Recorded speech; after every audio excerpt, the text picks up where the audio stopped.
Welcome back to my YouTube channel. Yeah, this time around, this episode, we need to talk about health, women health. Let me share my fibroid experience. This is this is gonna be different parts of my experience in trying to conceive journey. My first experience, knowing I got married 2015, and after 4 months, my experience my what I knew then was once you've not had abortion, and once you don't have sexually transmitted disease, it's easy you just conceive and have your babies. Now I know better. There are other things. So 4 months after being that I got married as a virgin. So 4 months after my wedding, there was no conception. I ran to the hospital, and the doctor chased me back and said, I'm still young. I have to wait for 1 year before they will start investigation. And I had to go back. I think I went back on at 8 months too. I went back 8 months again, and was like, no, it has to be 1 year, because whenever you go there, they will ask you when are you married, when were you married, and the calculator said no, it has to be 1 month, 1 year, and if no conception, that's when they will start investigation. So I went back. I was praying that, okay, let's believe by then I'll get results. I'll conceive. But while I went back, I wasn't just okay. I took the law, because of country where I was. I can go buy off the counter drugs, and any drug is you can buy off the counter and take. So I'll go buy drugs off the counter and take on my own. I'll take Clomid. I read about Clomid. I was taking a lot of concoction, a lot of supplements I'll see online. There's this group, I joined several trying to conceive groups online, that was following the ones that would say their testimony, what they did that worked for them, what the doctor prescribed that they took that worked for them. I'll replicate the same. I'll go pharmacy, go buy that, and replicate the same. So I was taking all kinds of concussion as well. So after 1 year, I went back, and they started investigation. They sent me for scan and did hormonal profile. Okay. And when I went for scan, next the doctor said there is fibroid. And I had to go to, though they said it was small, just small fibroid that is not preventing conception. That's not the cause of not ability to conceive. So they checked my hormones, and the ones that were not at range of what they want, they gave me drugs on to take as well. And my husband too went for analysis, the sperm analysis as well. And the result came back. They also gave him drugs and all that. And we took it for a while. For 2 years, we with the doctor, but no result. Nothing was happening. I did follicle tracking as well with him, and nothing was happening with the doctor. Nothing was happening. I had to say, okay, now I need to move. I went to another hospital. I needed a second opinion. They checked. Once you're trying to conceive, first thing they will do is that to do ultrasound and check your womb. So they checked my womb again. They saw fibroid. But it was a big hospital, teaching hospital. So they said the fibroid is not preventing anything. So they're not going to recommend surgery. Teaching hospital standard, they will not want to recommend any drugs and any surgery once they see that that is not the cause of the infertility. And so they refused to recommend for surgery. I had to go to another clinic. I was just seeking for several opinions, okay? Money wasn't an issue for me. I was like, what's the essence of having money and you can't conceive, okay? Because I've so much long to have my own baby. So I went to another clinic, and there the doctor now scanned. I said, oh, no. This fibroid is big. We have to remove it. That's the cause. That's the cause. That's the cause. I said, okay, no problem. He also suggested, I said, yeah, they will also flush my tube and all that. That was when I now asked the doctor, that's one thing I need to say. In this journey, it's good to be your own advocate. Though I abused a lot of drugs because I was desperate, okay?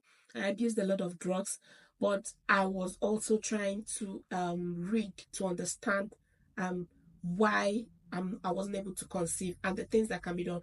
Doctor will tell me something, I have to go and read and research about it and be sure what they want to do. Because it got to a point that doctors, I felt they were just um they were more about the gain, the monetary gain, the financial gain. Okay, because why I said that, I'll come to why I said that it was more of a financial gain for them. So they said, the doctor said, okay, that is surgery, and my husband said, let's do the surgery. If one thing, they said unexplained infertility.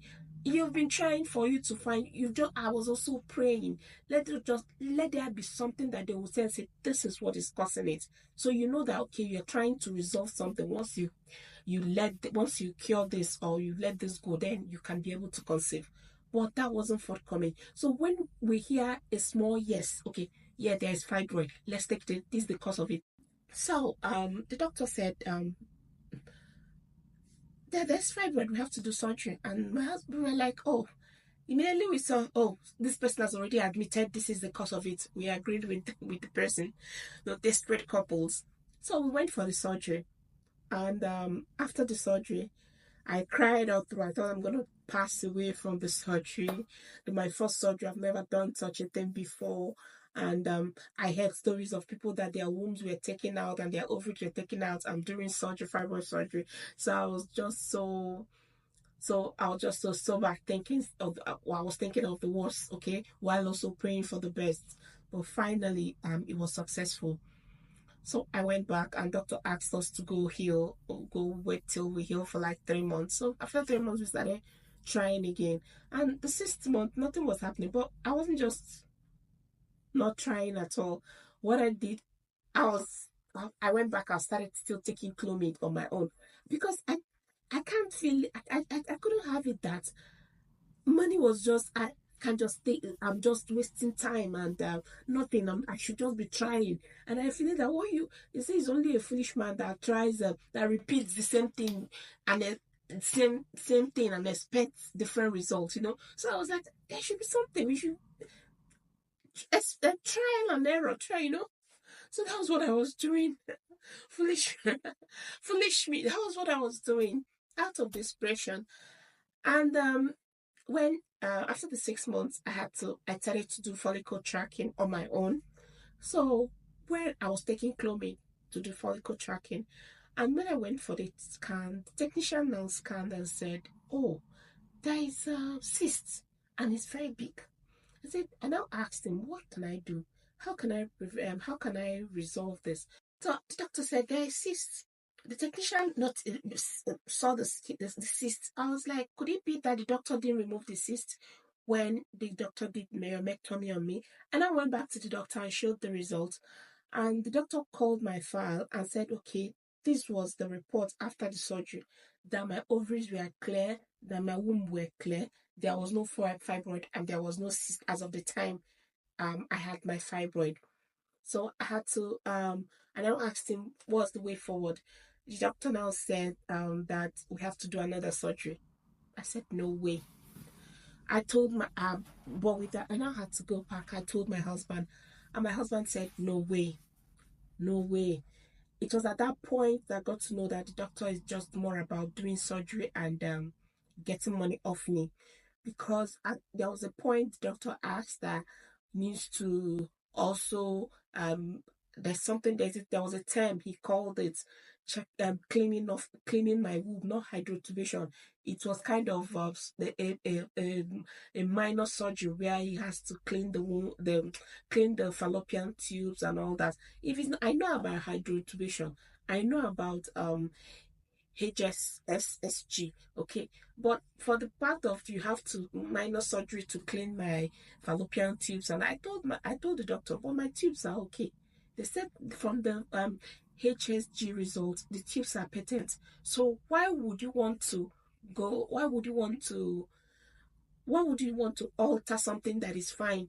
Let's find, at that point, I was like, this doctor is just trying to what to do on me and get money and all that. At that point, I was like, no. So this is one of my call to you is that also advocate for yourself. Read before you allow doctors to perform surgeries on you. Make sure that you really require that surgery. Is that you should also advocate for yourself. Make sure you advocate for yourself and be sure, okay, if doctor said this is what is wrong, from my experience, because if I should draw back the hands of time, there are certain things I would have done, I will not repeat. I wouldn't have. There's certain things I did, I wouldn't repeat again. I will not do. The mistakes I made then, even what the doctors did, that if it's now, I wouldn't have allowed that.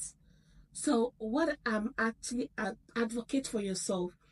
I know, I understand. Infertility can be, you will be that at times you need this, and that's why I tell those that are going through that are trying to conceive, you need a support group, because at times you'll be so weak that at that point you'll be like, just like when the doctor says surgery, I was at that point, I'm like, whatever you want to do, just do it. Let it be that I'm fine. I just want to have conceive and have my baby, But had it been I have a support, someone that is supportive, that understands this journey, is the person that will say, don't worry, doctor, we'll come back to you. We'll go back, think about it, try to digitally see reasons if it's necessary, if it's required. Do we really want to do will this really bring the result that we want? That's I'll tell you, form a group, look for second opinion, even third opinion. Just don't let one doctor to use as a trial and error and experiment and all that. I believe and I pray that you will conceive.